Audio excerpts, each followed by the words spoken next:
Let's talk about a small thing that can make a big difference if you have diabetes, the Freestyle Libre 3 Plus sensor. It's amazing how the sensor gives you real-time glucose readings so you can see the impact of every meal and activity to make better choices. The Freestyle Libre 3 Plus sensor can help you live life with diabetes on your terms.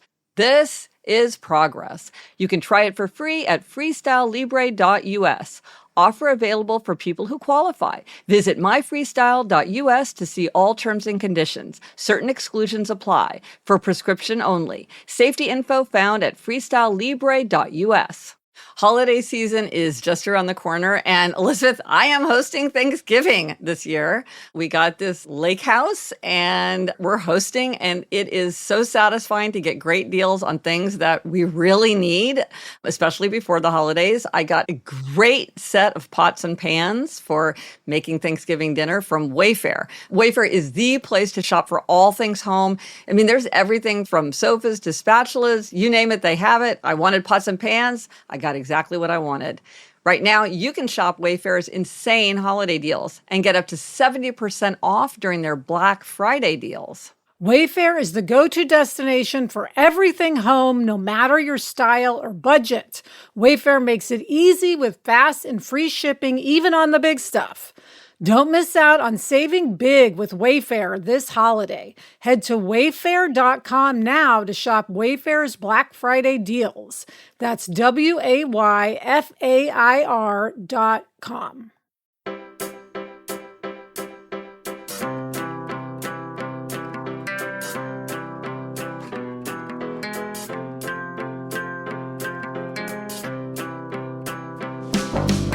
Hello, we're here for More Happier, a podcast where we get more happier. It's the weekend. We're having some happiness conversation with a bit of a looser vibe. Hey, Elizabeth. Hi, Gretch. Today we'll talk about a question related to our time in college, and I will share some advice that absolutely no one is interested in hearing, but I choose to try to share it.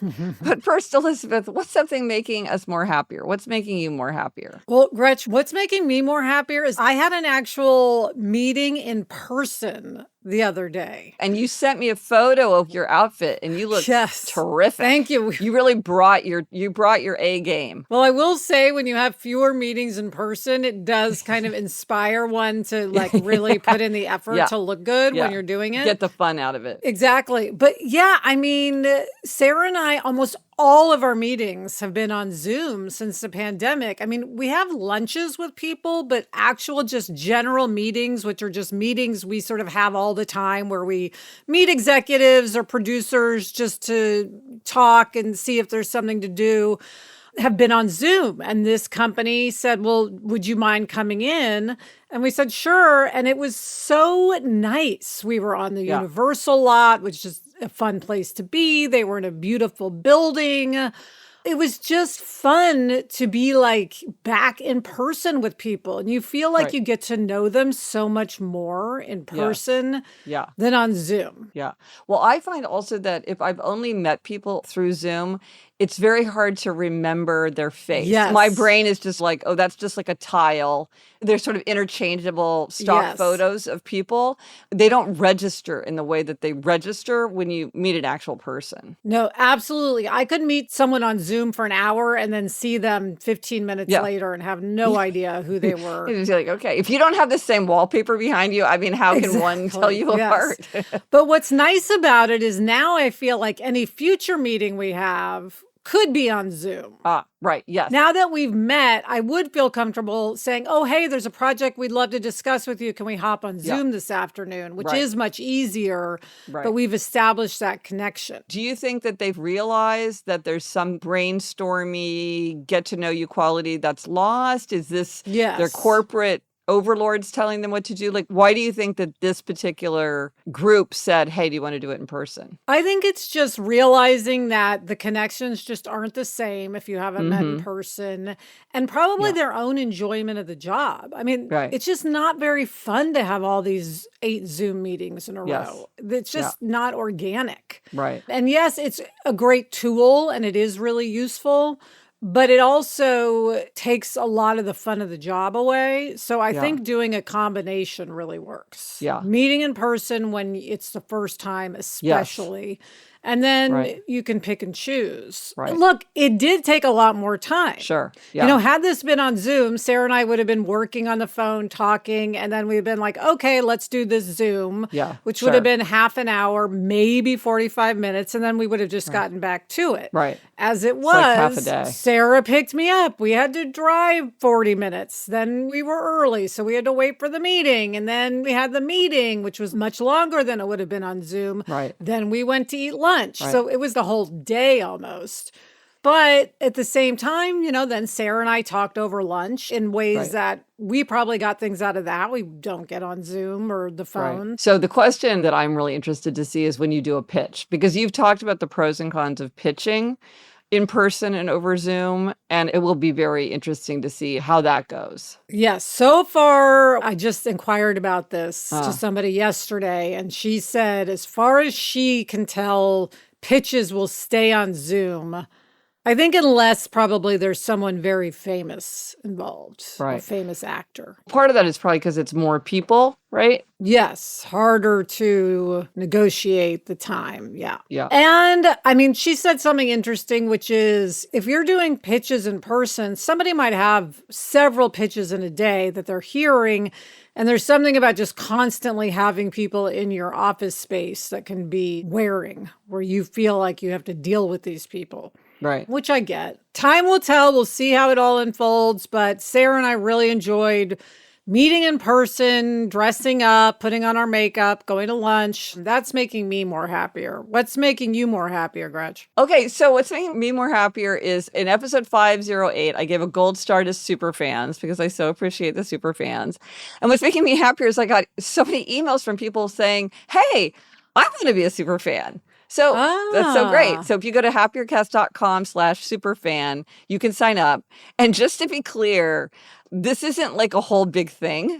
Right. Every once in a while, I'll sort of ask a question or I'll be like, ooh, cover reveal. You guys get to see it first. Or sometimes I have special discounts on a journal or a course or something like that.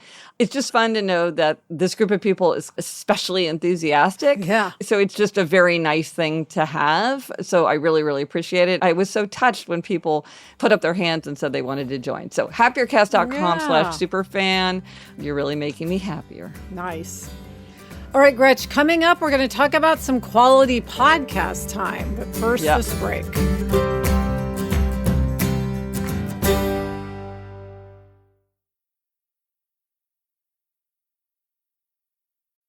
Here's something many people are looking forward to as the weather turns cooler. Football games, pumpkin spice lattes, and for me, slipping into a cozy sweater from Quince. Gretchen, I just got the Jersey Red Cashmere crew neck sweater from Quince, and it is the perfect holiday time sweater. It is just such a gorgeous shade of red and so soft, and even in LA, we need cashmere sweaters. And Quince is known for their Mongolian cashmere sweaters from $50. And it's not just that. All Quince items are priced 50 to 80% less than similar brands. Get cozy in Quince's high-quality wardrobe essentials. Go to quince.com/Gretchen for free shipping on your order and 365-day returns. That's QUINCE.com/Gretchen to get free shipping and 365-day returns. Quince.com/Gretchen. Gretch, we're back. Often we talk about quality screen time. Today we're talking about, I guess we'd call it quality audio time. Okay, so this was an issue that came out of a podcast discussion that I thought was really interesting, so I wanted to raise with you. And it's the Lizness School podcast. So we are huge fans of Liz Dolan, who is one of the Satellite Sisters. We love the Satellite Sisters. And the Satellite Sisters are a group of sisters, 5 real-life sisters, And together they had a radio show that was them talking. And then, of course, as one does, one becomes a podcast. So they lived in all different cities and they would talk. And anyway, it's super fun. And Liz Dolan is one of them. I think she's going to be a guest on Happier in Hollywood, right, Elizabeth? She is, yes. We're finding a time Okay. for her to come on and talk about Business School because I think it's so interesting. Yeah, so Business School is obviously a take on business school, and her name is Liz, because she is a fellow in a program called the Stanford Distinguished Careers Institute. So this is what sounds like an amazing program where a year, this cohort of people who have had distinguished careers, so they've had big careers, they can take a class anywhere at Stanford, and then there's also special programming just aimed at these folks. And on Business School, it's a podcast where every other week she reports in. And this is the thing that I thought was so interesting. So she was talking about registering for classes. And so here I'm going to quote her. This is what Liz said. She said, "What am I trying to accomplish? Because when I went to college, I was a comp lit major. And comp lit, is 17th century French literature and classics and the art of the Renaissance. And I love all that. And I think looking backwards into art and literature did actually help shape my worldview. But I'm different now. I'm at a whole different point in my life. So I decided I wanted most of the things I take to prepare me for the future in a different way, to really be about the changes that are upcoming in the world. So that's my plan. I want everything to prepare me for the future. Because in the business world, it just forces you to keep up with things. But the further you get away from that, the easier it is to lose touch." And here is my thing. I realized, as she said that when I was in college, I never considered for one single moment what I wanted to accomplish. I never thought about that at all. Looking back, I'm like, how did I decide what I wanted to take?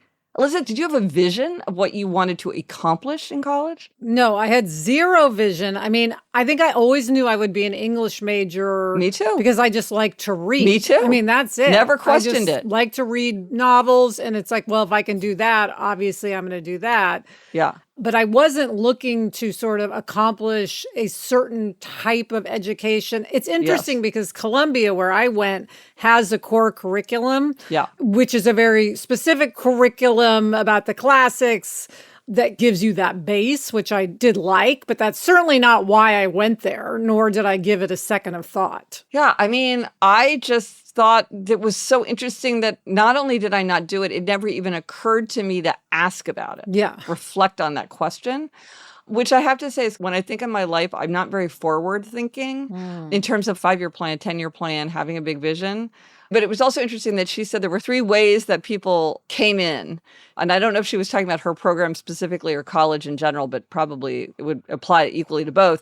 She said some people arrive because they want to explore. I think that's what you and I wanted to do.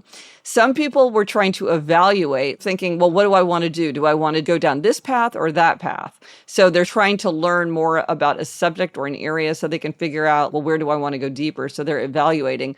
And then some people are preparing for launch, where they know where they want to go. And so they are very explicitly doing the things that are going to prepare them for a very specific course. Right, like taking a marketing class. Taking a marketing class or taking structural engineering or whatever, I don't know. Yes. Or, if you know you're going to apply to medical school, then it's very clear. You know exactly many classes that you need to take. Right.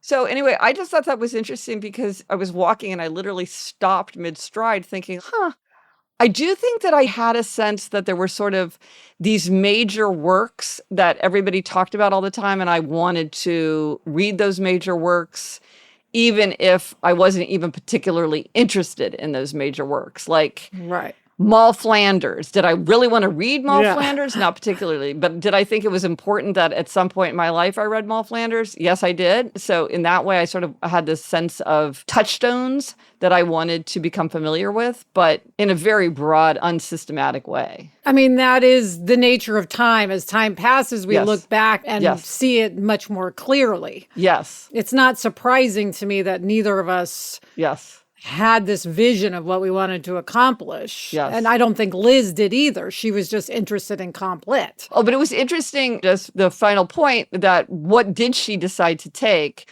I'm not sure she got into all these classes, but what she registered for. So taking a class in AI, because that's going to be a huge part of the future.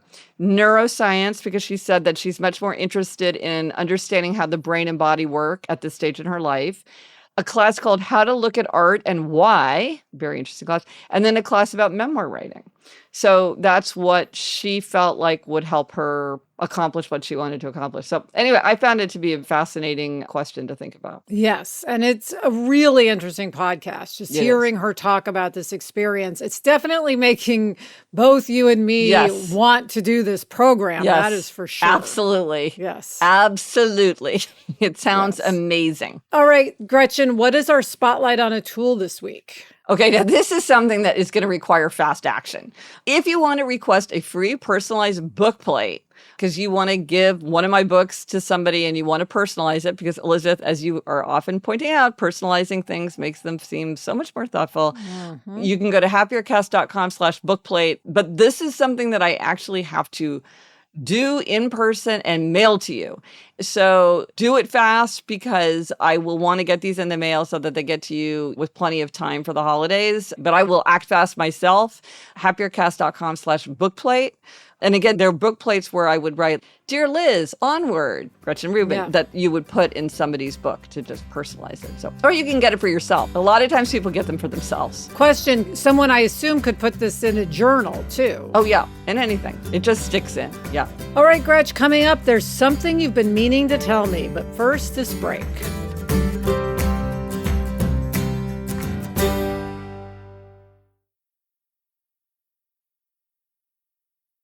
This holiday season, we want to give a gift to our loved ones that makes them feel special and unique, just like the relationship we share. That's why we're giving people we care about Storyworth. Here's how it works. Each week, Storyworth emails your loved one a thought-provoking question that you get to help pick.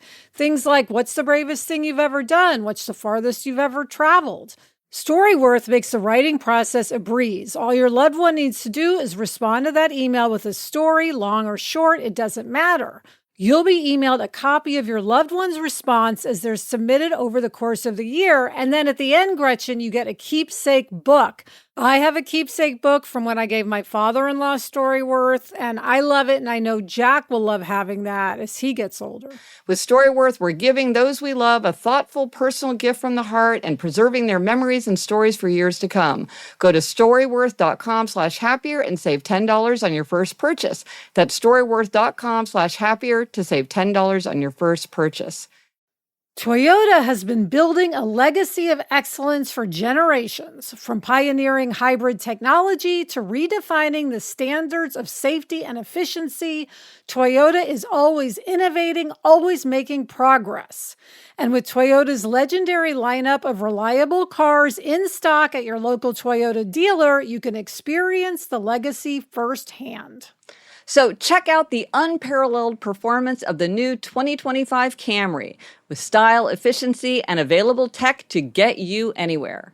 Or test drive a capable and affordable Corolla, equipped with everything you need to stay cool and connected. And both Camry and Corolla are available with all-wheel drive, giving you the control to go beyond. Quality, reliability, efficiency. That's the legacy of Toyota. Visit buyatoyota.com, the official website for deals, to find out more. Toyota. Let's go places. OCD is a severe and very common condition. The idea that OCD is only about hand washing and organization is a misconception. And in an attempt to make the distress from their unwanted thoughts go away, people with OCD will often engage in repetitive and physical and mental behaviors known as compulsions, which can be incredibly time-consuming and exhausting. OCD is highly treatable, but it needs specialized treatment. NoCD is a virtual therapy provider for OCD that makes getting specialized therapy easier than ever. With NoCD, you can do live face-to-face video therapy with licensed therapists who specialize in OCD. NoCD therapists receive specialized training in exposure and response prevention, or ERP. NoCD accepts many major insurance plans and offers always-on support between sessions. If you think you might be struggling with OCD and want to learn more about therapy with NoCD, go to nocd.com and schedule a free 15-minute call with their team. That's nocd.com to learn more and book a free 15-minute call. Okay, Gretch, we are back, and there's something you've been meaning to tell me about the Met, one of your favorite subjects. Yes. Okay. So I'm going to tell you, Elizabeth, because the Met doesn't want to hear my advice. They don't have an advice box in the Great Hall asking people to pipe up with their big ideas. But here's my idea, and I love this idea. So it makes me happier to just think about it. I think that an exhibit that people would really enjoy, it's not the most high-minded or scholarly exhibit, but I think people would get a real kick of like an exhibit of the superlatives. So the Met would show its oldest piece, the biggest piece, the smallest piece. What was the most expensive piece that the Met ever acquired? What is considered its most famous piece? What is the most popular item in the gift shop? What is the most fragile thing? What's the most reproduced thing? Which postcard sells the most? Which artwork has the winning postcard? What's the best backstory? Some of these art pieces have amazing backstories. What's the most recently acquired? Do they know which one is the most visited? Who's the artist who has the most works on display? Here's something bananas. As far as I can tell, there is not a piece by Leonardo da Vinci in the Met, which is kind of amazing. Yeah. Who has the most artworks on display, not owned by the Met, because, they have so many things that aren't on display, but consistently on display. What's the most featured in films or media? Is there one where people are constantly putting it in a TV show or a movie? I don't know.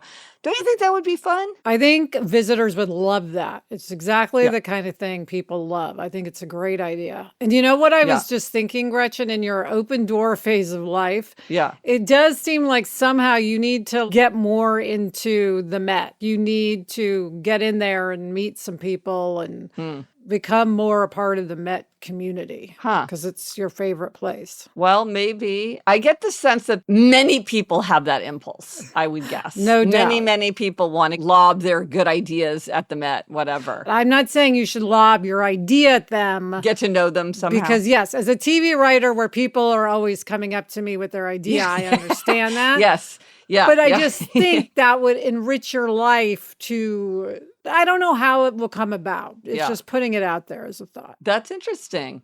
Yeah, no, it would be fun to have some official connection.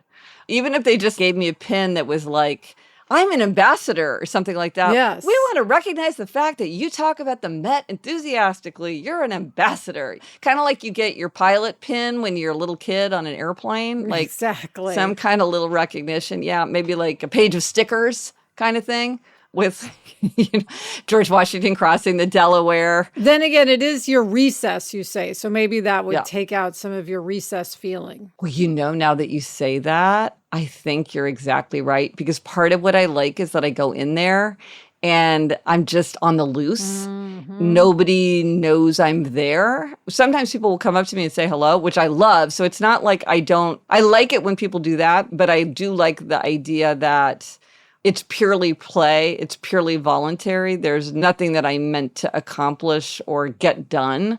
I just let it roll over me. And it's interesting too, because when I'm reading, and maybe you feel this way about TV, Elizabeth, but when I'm reading, I'm always somewhere thinking, oh, that was a really good word choice. Or, it's getting bogged down here. What's going on? Now, I don't do it as some people are extremely systematic about it. I would say that I'm not that systematic about it. But like if I read a beautiful passage or there's something really interesting, I always mark it up and I put it in my notes and stuff. Even just rereading a children's novel, part of me is like, ooh, this would make a great Little Happier story. Madeline L'Engle, Wrinkle in Time. I got something to say. Whereas at the Met, I'm just looking. So it does feel more like recess time. I think that's the reason I like reality TV is because I don't have to do that. Yes. Whereas I do feel when I watch regular TV, I'm always evaluating, could I have written this? Or could I have written this better? Would I have written this worse? I'm always thinking about that. And then are you also thinking like, oh my gosh, I can't believe how much did they pay for that location? Oh, yes. The price is always top of mind. How much was the budget for this? Yeah. That's so funny, right? Well, the more you know, the more you notice. That's one of my secrets of adulthood. So you're watching TV in a completely different way, which can make it richer, but it can also make it more distracting and feel less relaxing. Yes. Okay, Gretchen, what is our quotation this week? This is a quotation that comes from Essays in Idleness by Kenko. In everything, leaving something incomplete makes it interesting and gives one the feeling that there is room for growth. Someone once told me, even when building the imperial palace, they always leave one place unfinished.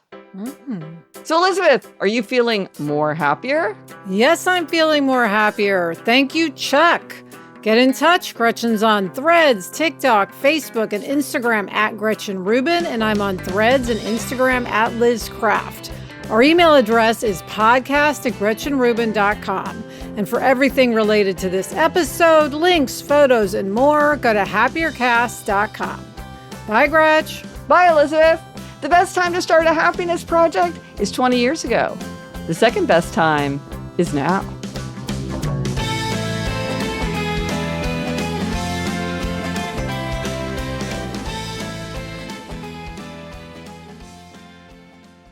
Gretchen, the quote reminds me of someone who got their kitchen redone, was showing me a place in the tile that was not quite right. And he said it was because the person doing the tiling said you always have to leave something imperfect to show that you're not God, because only God is perfect. I've heard that about quilts. I've heard that about shaker furniture.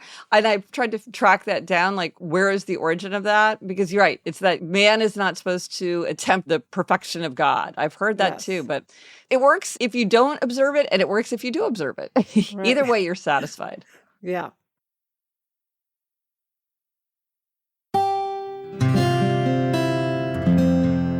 From the Onward Project.